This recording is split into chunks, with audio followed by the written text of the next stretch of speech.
Hi friends, welcome to Kiki vlogs. నేనైతే last వీడియోలో చూపించాను కదండి, మీషో నుండి పపాయ సీడ్స్ ఆర్డర్ పెడితే వచ్చాయని చెప్పేసి అవైతే నాటిద్దాం అనుకుంటున్నాను ఈరోజు. సో వాటి కోసం చిన్న ప్రిపరేషన్. ఇక్కడ అరటి తొక్కలు ఉంటాయి కదండి, అవైతే నేను చిన్న చిన్న పీసెస్ కట్ చేస్తున్నాను. ఇలా కట్ చేయడం వల్ల ఏంటంటే మట్టిలో కొంచెం తొందరగా డిజాల్వ్ అయిపోతుంది అండ్ మనకి నేచురల్ ఫర్టిలైజర్ లాగా కూడా మంచిగా యూజ్ అవుతుంది అనమాట. అండ్ ఇక్కడ బ్రహ్మకమలం ఉన్న చెట్టు కింద టబ్లో పెడదాం అనుకుంటున్నాను.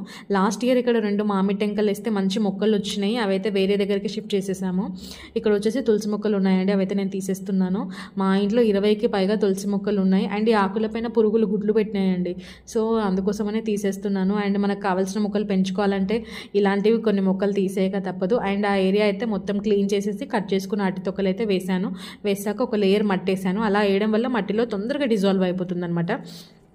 అండ్ నేను ఆర్డర్ పెట్టుకున్న సీడ్స్ వచ్చేసి హైబ్రిడ్ అండి. హైబ్రిడ్ ఎందుకు ఆర్డర్ పెట్టాను అంటే, మనం ఉన్నది బాల్కనీ గార్డెన్ కదండి, బాల్కనీలో అయితే పెద్ద పెద్ద చెట్లు అయితే నేను పెంచలేను. సో ఇదైతే మీడియం సైజ్లో పెరుగుతుంది హైబ్రిడ్ అండ్ మంచి ఫ్రూట్స్ వస్తుందని చెప్పేసి ఈ టైప్ ఆర్డర్ పెట్టాను. And most of the people last video చూసి ఏమన్నారంటే అసలు పపాయ చెట్టు ఇంట్లో పెంచొద్దు అన్నారు. అసలు పెంచొద్దో లేదో మీకు ఏమైనా తెలిస్తే కమెంట్ చేయండి ఫ్రెండ్స్. బాయ్.